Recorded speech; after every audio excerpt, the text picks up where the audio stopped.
Hi everyone, today I want to talk about my Frozen Orb Sorcerers. So after finishing with my rogue in the early season 1, I decided to make a sword and to see how bad it really is. And I gotta say I had a lot of fun with it. So I leveled this character mostly as an Ice Shards Conjuration Sorceress. I'm also going to talk about that in a separate video. It's also really nice. And later on I respected to Frozen Orb, which is what you're seeing right now. So I was very excited to try out the Omni Power Heart. That's the one where you shoot multiple projectiles. You can see this here right now. So when you have extra mana to spend, you will spend all that mana and then you throw more Frozen Orbs. And this got me really excited to try out the class. Now, it turns out this Omni Power Heart is not exactly as great, to be honest, at least not with Frozen Orb. So I tried it out for a little bit, but I was actually not very impressed. It's just too costly, and killing enemies, killing especially bosses with this build is a struggle. So yeah, you just run out of resources and you can't really do it well. Yeah, generally it's kind of like a niche thing, I think. But there is a way to make this better, which is, well, you simply don't run Omni Power, turns out. So I was playing this build first without any Raffle Hearts and later on with the Barber. And you might have heard about the Barber already. It's very powerful. A lot of builds want that. And also this one. Frozen Orb is actually not really a bad skill. It does have a very powerful legendary aspect that allows you to produce 2 extra explosions at the destination. So the way this works is that you throw the Frozen Orb, it has a fixed travel distance, and then it will explode at the end, doing a massive amount of damage. And this explosion will be tripled with that legendary aspect, with a bit of a lower damage value. But it does allow you to get a lot of procs, so you can get umbral procs for resources, you can get those vulnerable procs from the Frozen Orb itself, so everything is perma-vulnerable pretty much. So that has some perks there, but the single target damage is really bad. Even if you drop out this Omni Power Heart and you can actually spend resources on the boss, it is relatively weak. So what I did is I just made this as much of a broke as I could by going double core skill. So you see here I have Frozen Orb and Ice Shards on the bar, and that might remind you of the Flurry Rapid Fire Rogue. And that's basically exactly how I played this build. So I had Ice Shards on the bar almost entirely just for the boss, or sometimes like these situations here where there's like a single lead. So I try to make it vulnerable with one Frozen Orb, and then I spam these Ice Shards, and that actually worked really well. It also helps to deal with suppressor elites, because inside suppressor bubbles you just can't really defeat anything with Frozen Orb, because the Frozen Orbs just like fly out. And in that case, sometimes I would also use Ice Shards there. And well, this made me actually not want to uninstall every time I fight a boss in a dungeon. That was great. So with Ice Shards and some optimizations around the gear and the aspects, I was actually able to defeat most dungeon bosses in like 10 seconds or so, plus minus a little bit. So it was generally fine, I think. And the AoE clear is very good on Frozen Orb. You just throw them around, everything explodes, it feels really fun.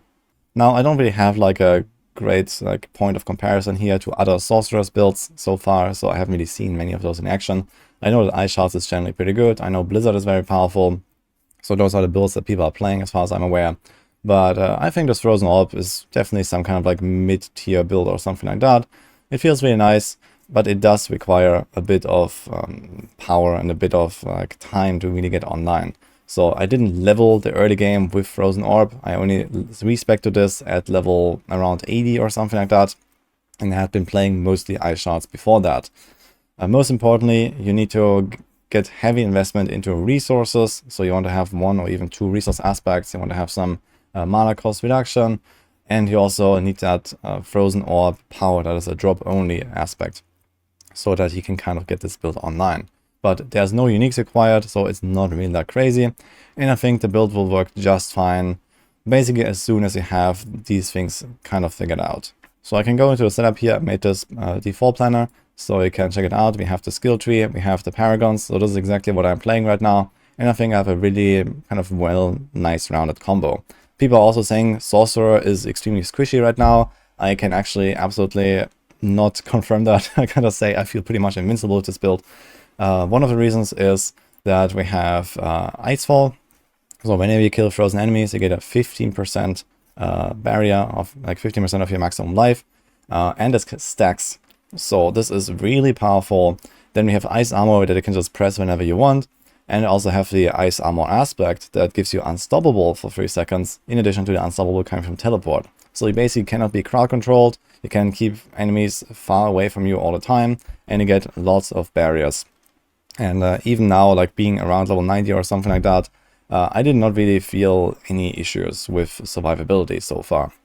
So it feels great, everything is usually frozen or chilled, and well, most stuff just dies in like 1 or 2 Frozen Orb casts anyway. The enchantments here are the Frozen Orb enchantment, so this just gives you more Frozen Orbs automatically, so a 30% chance whenever you cast anything. That actually works even when you cast Ice Armor or something like that, so you can actually get like double Frozen Orb enchantment procs and stuff like that, because this is an instant cast. And we have the Firebolt enchant, so this doesn't deal any damage, this is only there to unlock the burning synergies. So we have a few of those. For example, here Devouring Blaze, very powerful for the extra crit damage. And then on the Paragons, there's stuff like the Burning Instinct board, where you have damage to burning enemies, and there's the Kindling, and these kind of things. So this is mostly why it's there. I think you could make a setup without the burning stuff, so you can definitely spend your points somewhere else, more defensively, and similar for the Paragons, but I felt this was a kind of useful addition here. The remaining skills, I already mentioned a few, so we have Ice Shards for single targets, we have Frozen Orb for everything else. So use Frozen Orb like 95% of the time, and then Ice Shards, yeah, use it like 5% of the time in those single target situations, in the suppressor bubbles, etc. Teleport, of course, Ice Armor is pretty nice. We have the Frost Nova here. It is not really required, you can definitely drop this for something else, but to be honest, there's not really much to get here on a Sorcerer, so like all of these other like these are basically damage skills, right? So mastery skills and concentration skills. So there was not really much else to take here, in my opinion. So I just went with like another defensive one, and it also allows you to get vulnerable sometimes on the boss. So you just go to the boss, cast Frost Nova, and then spam Ice Shards for 6 seconds straight. And more often than not, those Ice Shards will trigger the Frozen Orbs, and those Frozen Orbs make enemies vulnerable again. So you can kind of just keep going, spamming Ice Shards on a single target. So that's kind of nice. Yeah. And lastly, we have Inferno. So Inferno is just, yeah, yet another kind of like useful tool, I feel, that you can throw in there. I liked it because of the pull. So sometimes you run into those situations where Inferno actually works really well. So for example, here you see like these pack of like 4 elites in the corner or something. You throw it in there, they can't go anywhere, and you just like, you know, throw a bunch of Frozen Orbs, everything explodes. Feels good. But if you really want, you can also drop Inferno, go Deep Freeze as like a panic button or something like that. That is fine. But yeah, this is the skill tree. We have mostly the cold synergies, Frozen Orb and Ice Shards, full investment. I run Greater Ice Shards, so this one gives you 25% extra damage, because enemies are always treated as frozen when you have a barrier. But unfortunately, this does not actually unlock all these like damage to frozen multipliers. For example, we have the control glyph here, so it just doesn't work, which is kind of sad, but it's still a decent choice, because the other option is just like more vulnerable uptime, and we have vulnerable anyway. At least here you get extra damage, and you also have the more ricochet chance, so you have 100% instead of 40% for the Ice Shards if there are more than one target. So I just went with that. And here for the Frozen Orb we have the vulnerable upgrade. So you can go with the mana as well if you get vulnerable another way, but there's not many good ways of doing that on the Sorc, so I went with that. And down here we have the Avalanche passive. I think this is a very powerful tool. It helps especially with dealing with the bosses, which is like the main issue that the build has, because you get free casts. And we also have the aspect for it, where you get one extra free cast. So like this, you have kind of like a really high chance to actually like re-trigger Avalanche while it's still active, to not spend any resources at all. So sometimes when I fight bosses, I just get like back to back to back these procs. And like this, I actually have enough mana to defeat the boss without actually waiting for any mana or so. There are some other ways to gain mana here. For example, Prodigy's aspect. Very powerful. We have a bunch of cooldowns in this build. 1, 2, 3, 4. So you can just press them kind of like back and forth and you gain mana that way. Or if you want, you can also put the Umbral in there. Right now, I'm actually running without the Umbral and it works just fine. But when you have this, you have no mana issues whatsoever. It doesn't even have to be a perfect roll. So I just kind of have this in there. But the other option that I went for later, once I was more optimized, was actually Storm Swell. So it's this one. You get another 20% damage multiplier against vulnerable enemies while you have a barrier. You always have vulnerable, you always have a barrier. This is kind of nice. And it's about to get buffed as well. I think it's going to get to 30% after the patch. So that is kind of neat, and at that point I would definitely run it. So you can see this here in action. If you have the Umbral, this is actually the clip with Omni Power in the build, where I continuously spend all of my mana, and you can see how fast it refills in those packs. Like you throw in the Frozen Orb and it just like jumps up. So this is the combo with Umbral and Elementalist. But again, this is kind of like the AoE type combo basically. And then what I enjoyed was just defeating the bosses a bit faster. So I went for the Edge Masters plus Stormswell combo just to have more single target damage later, because I felt like I didn't need more AoE damage. For the other legendary aspects, one of the most important ones is the Frozen Orbit. So I mentioned this earlier, this is the Frozen Orb aspect. You get 2 extra explosions, so it also means more of those vulnerable procs, just more AoE damage. This is a drop only aspect. If you want to try to get this, you should gamble offhands, because they can only have offensive powers. And they're the cheapest, so you can try and get it there. It doesn't seem rare or anything like that, and you don't really require like a really high roll on this. As soon as you get it, you can play Frozen Orb just fine, in my opinion. We have the Snow Veiled. This is in the Codex as well. You get Unstoppable from Ice Armor. Kind of nice, I think. We have Ever Living. This is damage reduction from crowd-controlled or vulnerable enemies. So you will always have those new conditions. That's a really powerful defensive aspect. We have Disobedience. So you always have this stacked to full very easily, because you have the Firebolt enchantment. So you do like 1 Frozen Orb into a pack. You have 60 stacks. And even on single target, it stacks pretty well. So lots of damage reduction there. We have Ghostwalker boots. You can also replace these for lucky hit. So there's like the lucky hit aspect. Fortune plus 20% lucky hit. So that helps you, for example, when you have trouble sustaining your mana. It gives you more of those avalanche procs that I just mentioned. So it can be useful in those cases here. It also gives you some more of these other like procs all over the skill tree, like Frigid Breeze. So you have a chance to gain mana there. And it just helps out. But I felt that I was not really in need of that anymore, and I went with Ghostwalker, because we have this effect nearly all the time, and extra movement speed is always cool. Then we have the Elementalist aspect that gives you up to 40% extra crit chance when you have 100 mana or more. So this is really powerful, but it only really works if you do the combo with the Umbral. So with the Umbral, you have nearly all the time guaranteed full resources when you fight packs and when you go through dungeons. Now it will drop on the boss, so you have less damage on the boss with this, which is kind of the main problem. But it will definitely give you lots of power inside the run until the boss, where you're like a little bit weaker. The other option that I also opted for is Edge Masters. So yeah, this is just like extra damage, up to 20% more. So it's not as good as the 40% crit here, but it's more consistent.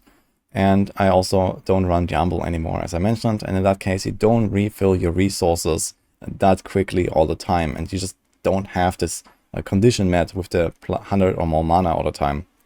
So in that case, if you want to have more overall damage output, especially against bosses, this will be Edge Masters, this will be Stormswell. Then you have the Prodigies aspect, I mentioned that. So whenever you're low on resources, you can just press one of your cooldowns.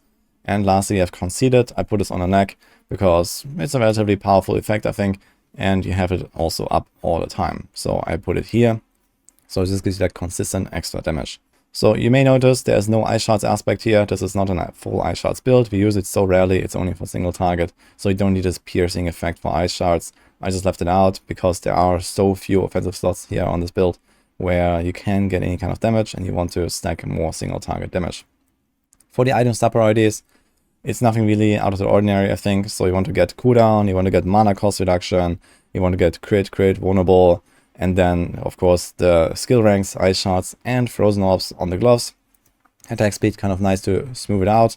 And the rest is defensive stuff. So armor, damage reduction, life here in some cases. The lucky hit with a barrier is kind of nice on the helm, so it gives you more procs. But I wouldn't really stack extra lucky hit on like rings, for example. But you can get some here, for example, from the wand base, you get 15% lucky hit. So you have some there. You could have some on the glove as well. So instead of Ice Shards, this could be a lucky hit chance here as well. And if your damage is still fine on the boss, that is definitely helpful. But yeah, the rest is relatively straightforward. If you can try to get some of these extra skill ranks here, like Teleport and Frost Nova. It doesn't really matter though. This Frost Nova ranks could also be mana cost reduction, for example. But I would definitely go for the double movement speed here and the maximum evade charges. In terms of passives for your amulet, there are a bunch of options. So I have Icy Touch here, which is probably the overall best for this setup. You have enemies basically permanently vulnerable, so extra damage there. I actually have Hoarfrost on my amulet right now in the game, which is also fine, but it doesn't work on the bosses, so that's a bit sad. There's Devouring Blaze, gives you extra crit damage, so this is useful if you burn enemies all the time. And there is also Glass Cannon, so if you want to have even more damage, and you feel tanky enough, then you can get something like that. And there's also elemental dominance with extra damage above 50 mana, but then you have to look for that condition. So yeah, there's a bunch of options here, a bunch of good passives that all work, and you can kind of go with whatever you got. Now let's go into the Paragons. It looks like this. We have the starting board, Icefall, Frigid Fate, Burning Instinct, and Enchantment Master. We don't really take any of those legendary nodes. Most of them just don't really apply. The only good one here is Icefall, in my opinion, with the extra barrier. I mentioned that earlier. Everything else is just basically pathing to decent rare nodes that give us damage or damage reduction, and glyphs. So for the glyphs, we have control. This is very powerful, has very high scaling, and then you have this extra 20% multiplier when enemies are frozen, and this procs nearly all the time really quickly. So whenever something doesn't explode in the first 1 or 2 frozen orbs, they will be frozen, and then you get this. Then on the Icefall board, we have Unleash. This is a really powerful magic buffing glyph, and there are some really good magic nodes here, damage to shield and damage reduction from shield, and the secondary effect is kind of nice, extra mana, extra damage. So I put that here. That was really good. We have a bunch of rare nodes here that give us extra cold damage, damage reduction, damage to shield enemies, these kind of things. Then we move on to the Frigid Fate board. There's a lot of vulnerable here. So first of all, we have the Exploit Glyph. This has only 29 dex in radius, unfortunately, so you don't get much vulnerable damage from this glyph, but the secondary effect is still relatively powerful. A bit of extra vulnerable damage is also nice. But we can also pick up more vulnerable stuff here. So it's damage reduction from vulnerable, there's damage to vulnerable, and here is both of that. So this is a really powerful cluster, definitely want to pick that up. Then we have the Burning Instinct board, a bit of burn synergy. So here we have the Reinforced Glyph that buffs rare nodes. This is just more damage reduction mostly, so there's 10% damage reduction extra from enemies that are burning, because we buffed this node here. And there's also extra damage to burning enemies, and we have that all the time from the Firebolt enchant. Then there's Safeguard, which is a very powerful defensive node. Gives you damage reduction from elites and armor. I think this is the only armor nodes on the entire sorcerers, so I picked those up for sure. And we have Kindling, extra burn damage. And lastly, here's the Enchantment Master board with Destruction. So Destruction is the crit damage glyph that also has a secondary effect to give you even more stacking crit damage. So especially on the longer fights, you can feel both this Destruction glyph and the Exploit glyph stacking up to have even more value. And we pick up just some random nodes here. So this is like a bit more non-physical damage, damage to elites, etc. And we can stack this one kind of high with 39 dex. Finally, for the season theme, the Malignant Hearts, I run with the Barber. So Barber is just universally really powerful right now. And if that stays that way, if they're not nerfing it, then I would say this is the way to go. But you can make the build work without it. It is definitely a nice upside though if you have it. So I was trying out the build first with the Omni Power and also just without any Wrathful Heart, and it was okay. I had Tarasha there before that, I think, but Tarasha is relatively weak because it's only additive damage. So not really all that great. You definitely want to replace it later with something like this. Then we have the Revenge. Revenge is 20% damage reduction for free all the time. It's really sick. You don't really care about this fire damage explosion. And we have the Dark Heart. So Dark Heart, you do spend some of your life, and there's not really any kind of like life recovery in the build here. You could get something like life regen or life on kill or something, but I wouldn't recommend that. And the idea is that you have permanent barriers up anyway, so you don't really take damage for your life. So you can just spend it a little bit, and you get a free cast every 5 seconds. So this is a massive help with your resource management. Because most of the time, just like, you know, throw like 3 frozen orbs into a pack, you move on to the next, and you have this thing ready again. So it just helps a lot with that. If you're playing this build on Eternal, it's going to be pretty much the same, just a bit more pressure on getting good gear, I guess. So you are a bit more squishy, you have a bit less damage, you have a bit less resources if you play this on Eternal without the hearts. But yeah, there's also buffs coming to that very soon, and the build is going to feel a bit stronger anyway. And that's it for my video and the Frozen Orb guide here. I'm definitely going to take this build to level 100, and then I also want to try some Nightmare Dungeons on the higher end. And let's see if I can do a tier 100 with this. I think that should probably work. So stay tuned for that. I'm going to probably have some kind of follow-up upload for this down the line. And I also want to go back to this planner here and then maybe think about how to make like some early game leveling version of this or something like that. But I will probably do this when I start my second Sorcerers after the upcoming patch. So I'm going to experiment a bit with the early game there more. For now, I'm going to leave you with this. Hope you enjoyed this video. I wish you good luck with the Sorcerers, and see you guys next time.